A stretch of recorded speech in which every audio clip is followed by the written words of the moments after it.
When my ex-mother-in-law restrained my hand, my enraged ex-husband grabbed my neck with both hands and began to strangle me. In the midst of my hazy consciousness, I realized that it was the right decision to come alone.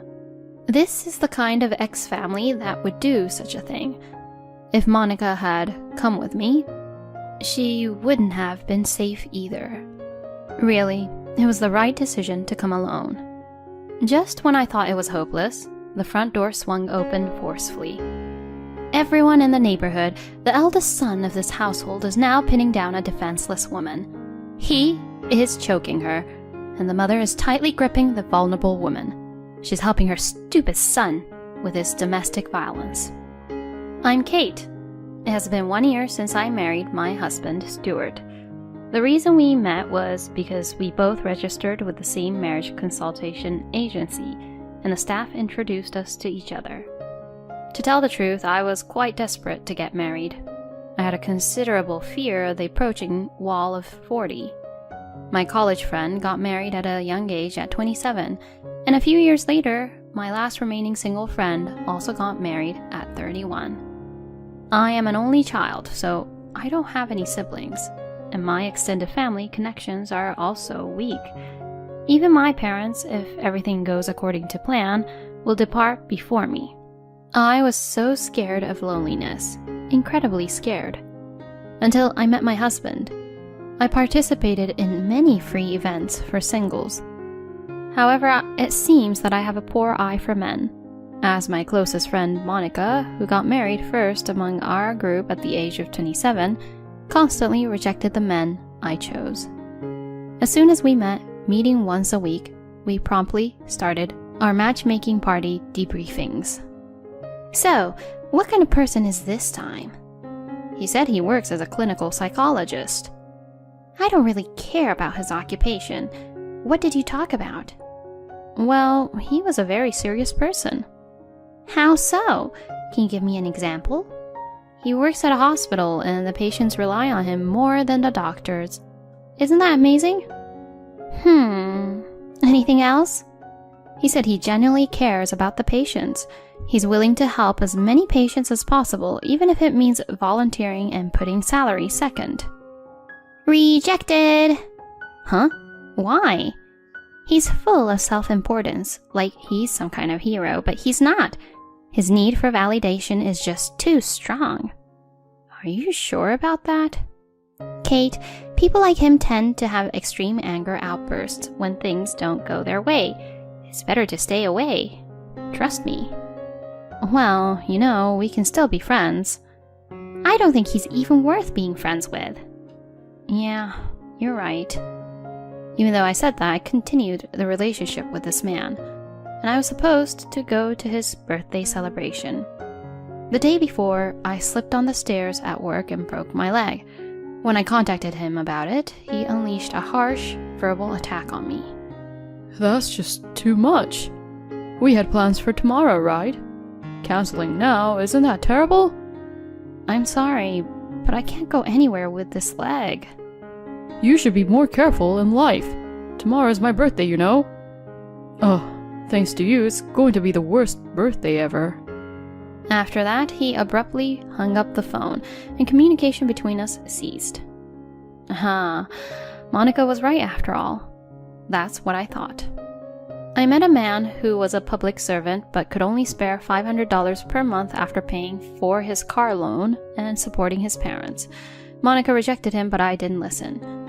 Unexpectedly, his parents got involved and demanded, "If you're dating her, you should give her money too." It was an awakening. And then I met someone at a matchmaking event who was a caregiver. When I told Monica about him, she immediately rejected him. However, as he hinted at marriage, I told Monica that I wanted to marry him, even if she opposed it. Then Monica cried and jeered at me. That guy is completely ignoring your wishes, Kate. He's living with his parents and pressuring you to live with him. If he lives with you, he'll bring his grandmother for the nursing home, right? That means he's fully expecting you to take care of his grandmother. And he thinks it's fine for you to continue working. You'll have to take a 1-hour train ride to go to work? seriously, wake up already. You can't possibly be happy marrying someone like that. Hey, why don't you try talking to him about fulfilling your wishes? I'm sure he won't budge. Yeah, I'll try saying that I don't want to live together. And when I told him that over the phone, he said he understood. When's your next date? Maybe the day after tomorrow. He's coming here, so we'll meet at the station. She probably already knew. In the end, on the day we had promised to meet, he didn't show up at the meeting place, and I couldn't reach him. Still, I waited for 3 hours, hoping he might show up someday. And in front of me, Monica appeared. You understand now, right? Yeah, sorry. You don't need to apologize. The guy turned out to be a complete jerk. Anyway, since I came here by car, I'll give you a ride home. Let's have something delicious to eat on the way back. I'll get angry if you don't. Thank you. And during our meal, Monica made a suggestion. If you really want to get married, stop going to those free matchmaking events. Go to a proper marriage agency and pay for it. Honestly, I hadn't thought about that, but now that she mentioned it, it's true that for someone like me who lacks judgment, it would be better to know more about the other person's background. It might be a good idea. Yeah, I don't have good judgment after all. Hey, stop being the main character. You always say you lack confidence. Kate, you're cute, very feminine, and classy. Those losers from before were just passing through, so don't dwell on them. Next! If you think this guy is no good, it's okay to say, oh, he wasn't right for me. Don't think anything more about it. Kate, if you're worried, I'll go with you to listen to the explanation at the marriage agency. Really? Thank you. And so our visits to marriage agencies began, but right around that time, Monica's husband was transferred overseas.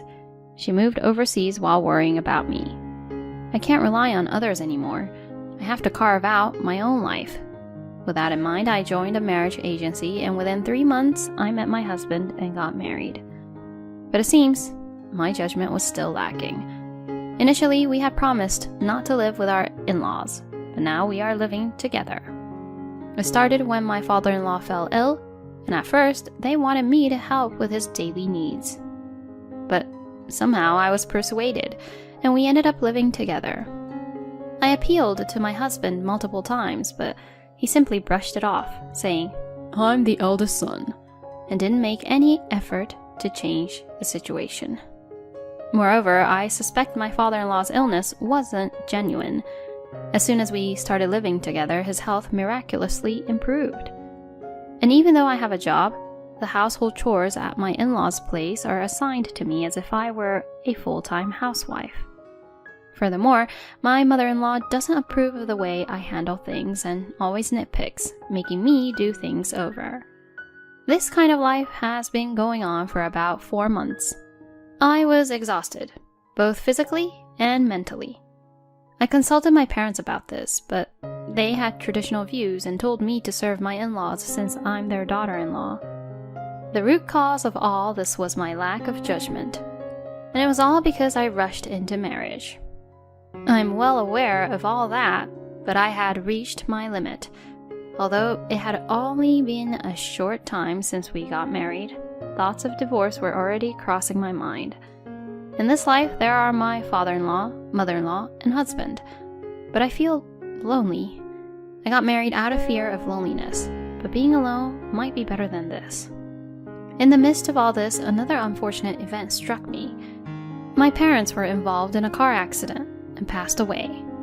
With their deaths, I truly became an orphan. However, it seemed to embolden my mother-in-law and husband. They must have thought that I had no place to escape anymore. I was subjected to even more demanding labor than before. In truth, I want a divorce.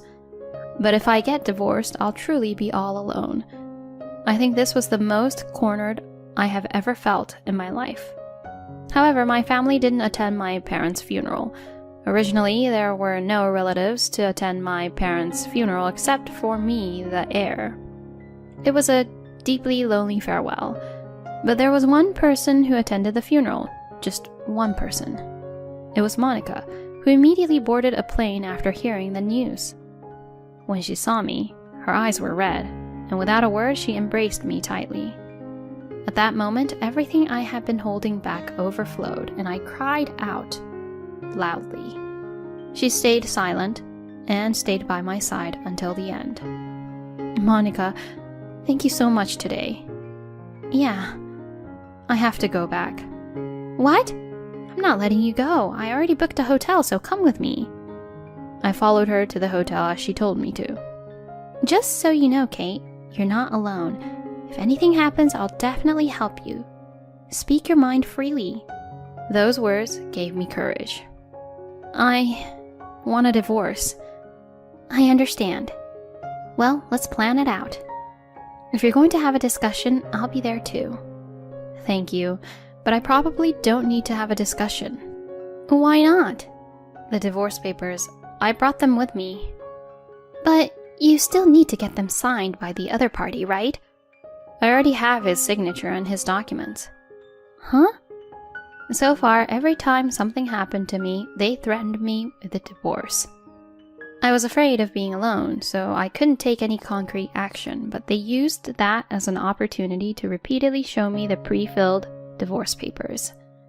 When I reached my limit and decided to confront them for not attending my parents' funeral, I brought out those divorce papers. You did it! All right. Let's submit it right away. Do you have everything prepared? Of course. All right, let's go together. Monica's offer was truly appreciated, but this was something I needed to handle on my own. When I told her that, she said, I understand. I'll wait here, and stayed behind. I submitted the divorce papers at the city office and headed straight to the place where those three were. When I arrived, they were gathered in the living room. Without saying a word to them, I went upstairs, grabbed my bag, and descended the stairs once again. I tried to leave, but my ex-husband stopped me. Hey, you came back and didn't even say hello. Well, you never greet me either, do you? Forget about that. Transfer all the money to my account, right now. What are you talking about? It's obviously your parents' inheritance. It's $1 million, right? You're well informed. You talked to your parents about it before, didn't you? You have interesting hobbies. Eavesdropping, I mean. Just transfer the full amount to my account right now. Why? I mean, it's obvious that the money for your wedding comes from our family, right? Don't you understand that? You don't have any family other than us now that your parents are gone. From now on, you need to be obedient. That way, your livelihood will be guaranteed. While we're at it, you should quit your job too. I won't tolerate any backtalk from you as a daughter-in-law. I was out of my mind. I couldn't make rational judgments. I wanted to get married because I was scared of being alone, but rushing into it was never a good idea, right? What's with you? Going on about yourself? Well, maybe you're right.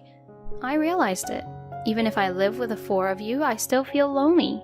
So I choose the loneliness of being alone. Or rather, I have chosen it. Huh? You all have repeatedly presented me with divorce papers as a way to threaten me. Therefore, I am not your wife. I am single. Huh? You! What have you done? Didn't you both always say it? If you don't like the way I am, we can get a divorce. So I brought the divorce papers. I don't like anything you do. Of course, the right to inherit the estate belongs to me alone. Since I am no longer your daughter-in-law, I have no obligation whatsoever to give it to you. Well, I've taken care of you enough. Goodbye. I dashed towards the entrance with all my might. However, just as I was about to escape, my ex-husband tackled me and I fell down. My ex-husband grabbed me by the chest, pinning me down. You damn piece of shit! Don't get cocky. Cancel the divorce right now. No, I won't. I absolutely won't. I'm scared. I don't know what he'll do to me anymore. My ex-husband's grip on my chest was incredibly strong. I desperately tried to shake him off, but his mother held down my hand. This child won't understand until she experiences pain.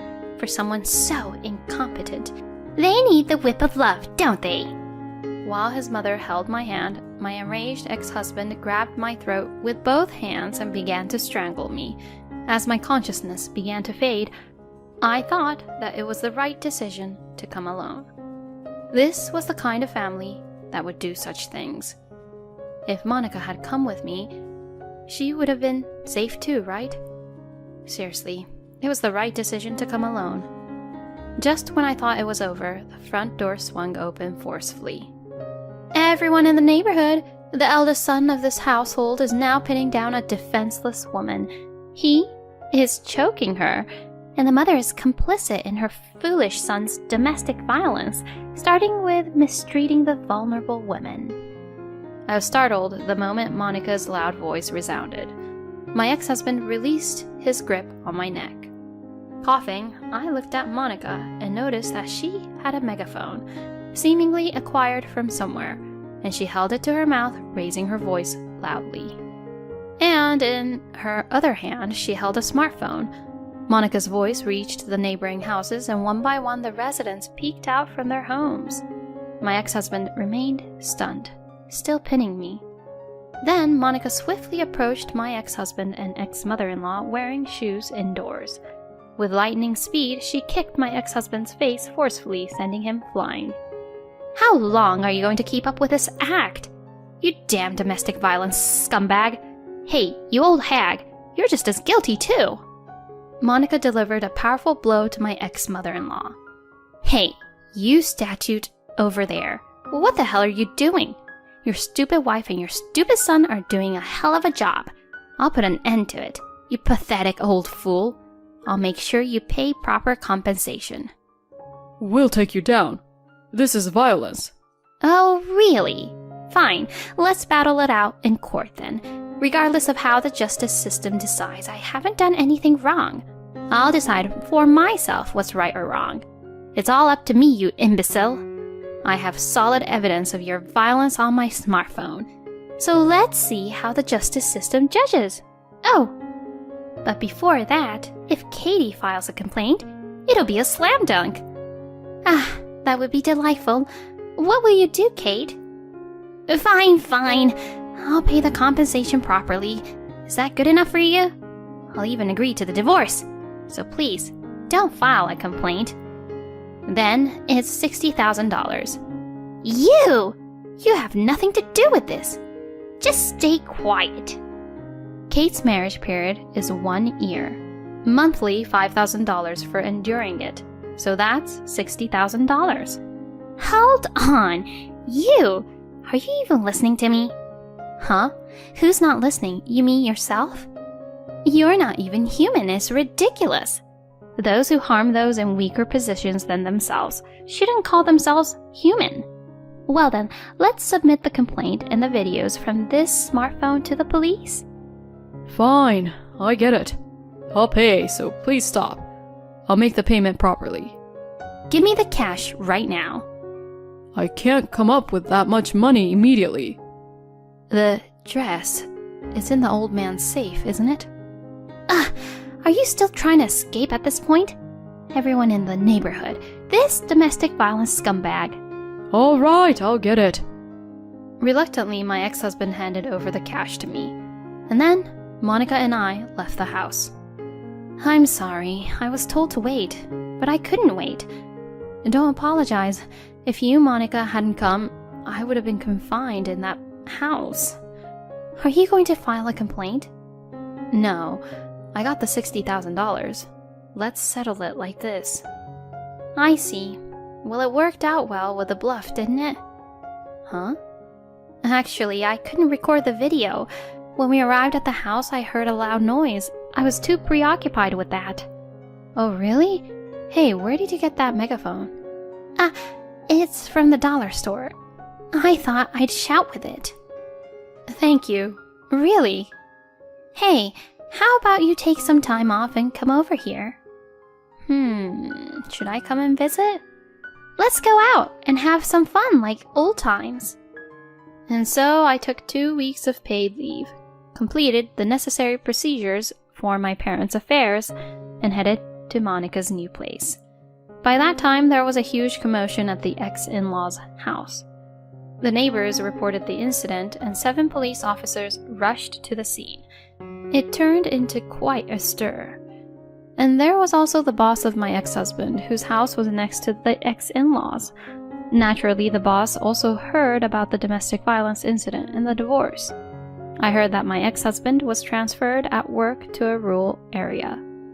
Unable to withstand the cold and indifferent atmosphere of the neighbors, my ex-in-laws became reclusive, rarely leaving their house. When my ex-husband called and said he wanted to start over, he rambled on about things I didn't even ask, without me saying a word.